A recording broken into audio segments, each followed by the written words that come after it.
पुढील 5 दिवस राज्यामध्ये जोरदार पावसाचा अंदाज. मुंबई प्रादेशिक हवामान केंद्राचा राज्याला पुन्हा एकदा पावसाचा अलर्ट.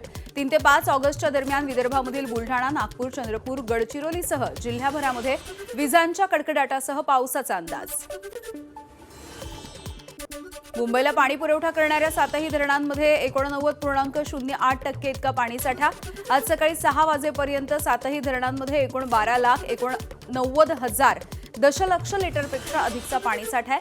सध्या मोडक सागर आणि विहार धरण 100% भरले आहे. जायकवाडी धरणामध्ये सद्यस्थितीला 83.39% इतका जलसाठा आहे. धरणाच्या पाणलोट क्षेत्रामध्ये होत असलेल्या मुसळधार पावसामुळे धरणामध्ये 46,617 क्युसेक पाण्याची आवक होते. जायकवाडी धरणाचे दरवाजे कुठल्याही क्षणी उघडण्याची शक्यता. कोयना धरणामधून पाण्याचा विसर्ग सुरू आहे. परिणामी सांगलीमधील कृष्णा नदीच्या पाण्याच्या पातळीमध्ये वाढ झाली आहे. सांगलीमधील कृष्णा नदीची पाणी पातळी 29 फुटांवरती पोहोचली. नदी काठावरच्या गावांना सतर्कतेचा इशारा.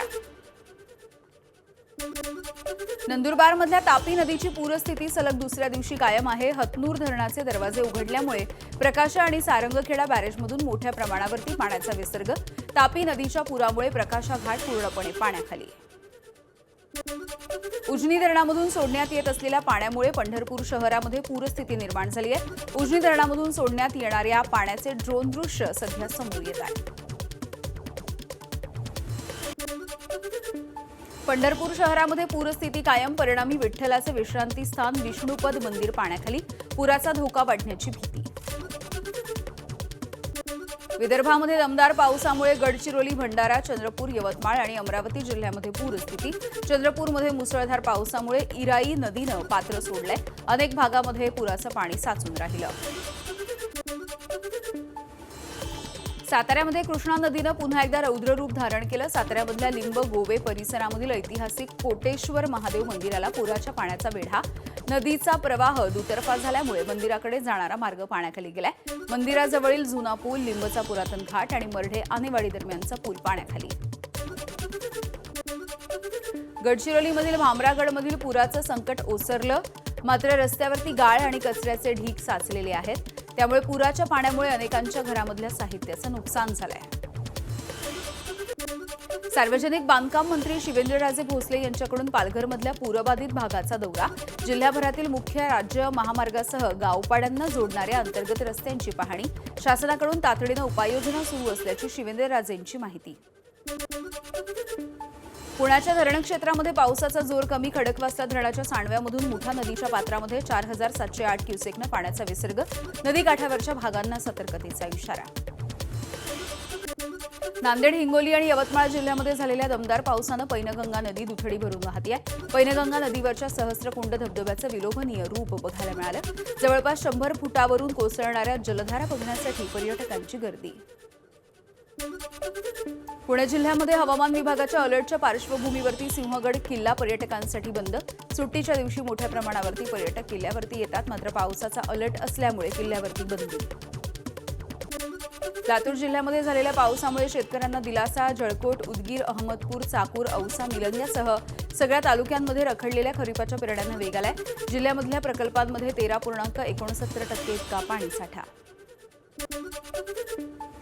यवतमाळमधल्या बेंबळा धरणाचे 20 दरवाजे एकाच वेळेला 150 सेंटीमीटरनं उघडण्यात आले. धरणामधून पाण्याचा विसर्ग सुरू आहे. बाभुळगाव तालुक्यामधील 15 ते 16 गावांमधील शेतामध्ये पाणी शिरलंय.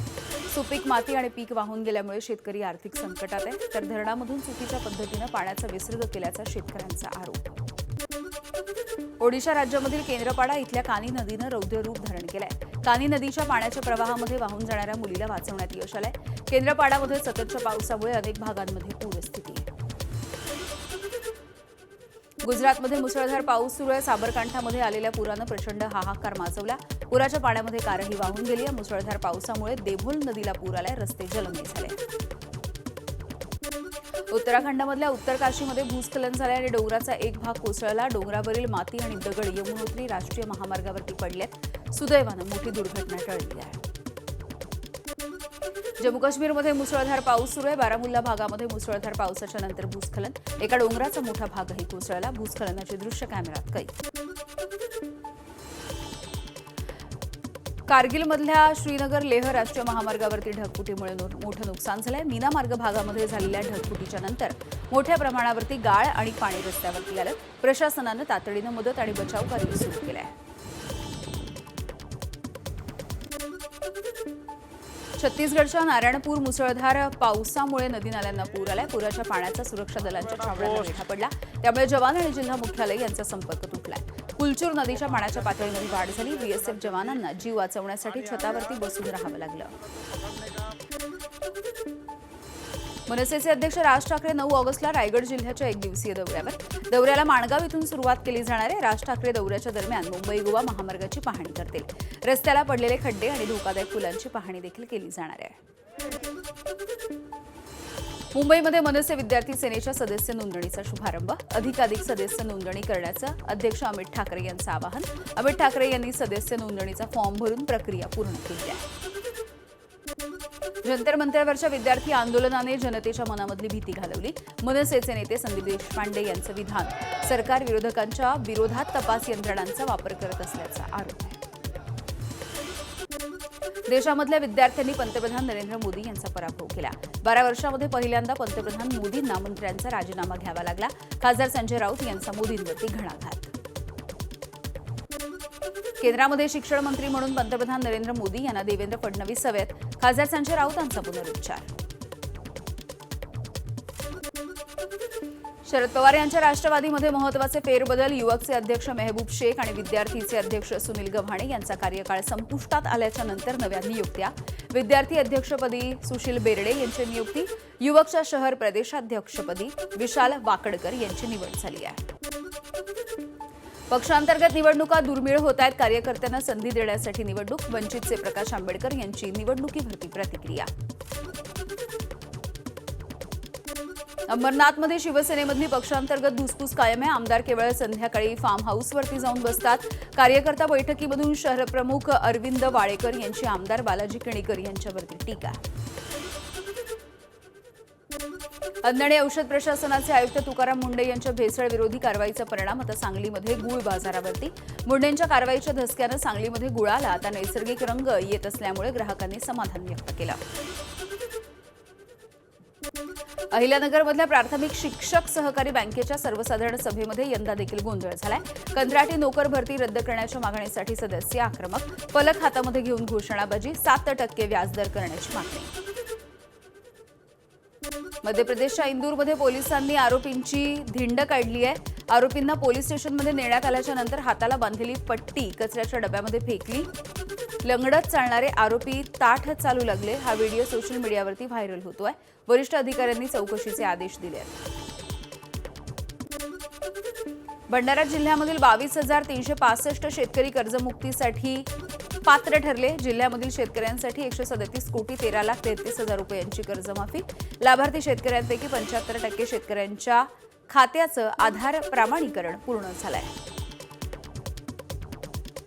नाशिकच्या निफाड तालुक्यामध्ये युरिया खताचा काळाबाजार करणाऱ्यांवरती कारवाई. जिल्हा परिषदेच्या कृषी विभागाचं भरारी पथक आणि लासलगाव पोलिसांची संयुक्त कारवाई.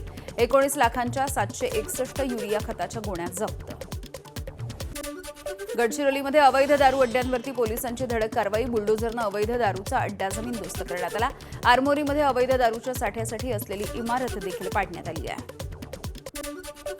नागपूरच्या कामठी परिसरामधल्या कन्हान नदीपात्रामध्ये 17 वर्षीय मुलीचा आत्महत्येचा प्रयत्न. मुलीनं नदीमध्ये उडी घेतल्याचं तिथल्या मुलांनी बघितलं आणि यानंतर त्यांनी तात्काळ नदीमध्ये उडी घेऊन या मुलीला वाचवलंय. कौटुंबिक वादामधून या मुलीने आत्महत्येचा प्रयत्न केला. भंडारा शहरामधील स्वच्छता, उघडी गटारं आणि रस्त्यांवरचे खड्डे दाखवण्यासाठी काँग्रेसचं अभिनव आंदोलन. खड्ड्यांचं साम्राज्य असलेल्या भागामध्ये डान्स करून रील बनवण्यात आलं. सोशल मीडियावरती काँग्रेस जिल्हाध्यक्ष मुकुंद साखरकर आणि काँग्रेसच्या पदाधिकाऱ्यांनी अपलोड केलेल्या या रीलची चर्चा होतीये. इराणचा इराकवरती ड्रोननं हल्ला. खुर्द बंडखोरांच्या ठिकाणांवरती ड्रोन हल्ला. सुलेमानिया आणि अर्बिलमध्ये हे हल्ले करण्यात आले. अमेरिकेच्या संरक्षण यंत्रणांनी हे ड्रोन पाडले आहेत. रशियाची राजधानी मॉस्कोमधल्या एका रेस्टॉरंटमध्ये आयईडीचा स्फोट. यामध्ये बॉम्बस्फोट घडवून आणणाऱ्या व्यक्तींसह 3 जणांचा मृत्यू झालाय. 21 जण जखमी झालेत. मॉस्कोच्या कुद्रिस्काया या रेस्टॉरंटमध्ये हा स्फोट झालाय. दक्षिण अमेरिकेमधल्या पेरू देशामध्ये भीषण अपघात झाला. नाझका शहरामध्ये पर्यटकांना घेऊन जाणारं एक विमान कोसळलं, ज्यामध्ये 13 जणांचा मृत्यू झालाय. अमेरिकेतल्या आयडाहो राज्यामध्ये गोळीबार. एका सशस्त्र हल्लेखोरानं रेस्टॉरंटमध्ये हा गोळीबार केलाय. यामध्ये 3 जण ठार झालेत, अनेक जण जखमी झालेत. हल्लेखोर देखील गोळीबारामध्ये मारला गेलाय. पाकिस्तानच्या गिलगिट बाल्टिस्तान भागामध्ये ब्रँड पीकवरती हिमस्खलन, अनेकांचा मृत्यू झालाय. मृतकांमध्ये इतर देशांमधून आलेल्या नागरिकांचा समावेश आहे. अजूनही मदत आणि बचाव कार्य सुरू आहे. पाकव्याप्त काश्मीरमधल्या गिलगिट बाल्टिस्तानमध्ये झालेल्या हिमस्खलनामध्ये अनेकांचा मृत्यू झाला. नेपाळच्या गिर्यारोहक निर्मल पूर्जा यांचा देखील मृत्यू झालाय. त्यांच्यासोबत इतर 10 गिर्यारोहक असल्याची माहिती आहे. युरोपच्या बॉस्नियामधील जंगलाला भीषण आग लागली. टेकड्यांवरची ही आग 2 मैलांपेक्षा जास्त परिसरामध्ये पसरली. ही आग वेगानं निवासी भागांकडे पसरते, त्यामुळे परिसरामधल्या नागरिकांचं स्थलांतर करण्यात आलं. ग्रीसच्या पोर्टो जर्मानोच्या जंगलाला देखील भीषण आग लागली आहे. दुसऱ्या दिवशी देखील वणवा पूर्णपणे नियंत्रणाच्या बाहेर गेला. जोरदार वाऱ्यामुळे ही आग पसरते. आतापर्यंत 1150 नागरिकांचं सुरक्षित स्थळी स्थलांतर करण्यात आलं. धुरामुळे आग विझवण्यामध्ये काहीशी अडचण येते. इटलीच्या नेपल्समधील ज्वालामुखी प्रदेशामध्ये भूकंपाचे तीव्र धक्के. भूकंपामुळे दरड कोसळली आणि 26 जण जखमी झालेत. अनेक घरांचं मोठं नुकसान झालंय. जपानमधल्या कुमामोतो या ठिकाणी 28 जुलैला झालेल्या भूकंपामध्ये 34 जणांचा मृत्यू झाला. 4 दिवसाच्या नंतर काही नागरिकांचे मृतदेह बाहेर काढण्यात आले. 1,500पेक्षा अधिक इमारती देखील उद्ध्वस्त झाल्यात. क्रोएशियामधल्या डॅन्यूब नदीच्या पाण्याच्या पातळीमध्ये घट झाली आहे. पाणी ओसरल्यामुळे नदीच्या मधोमध असलेली बेट दिसू लागली. नदीसोबत वाहून आलेला कचरा देखील आता दिसू लागला आहे. अरबाईनच्या निमित्तानं लाखो शिया बांधवांची इराकमधल्या करबलाकडे पायी यात्रा. कडेकोट सुरक्षा व्यवस्थेमध्ये बगदादसह अनेक शहरांमधून भाविकांचा पायी प्रवास.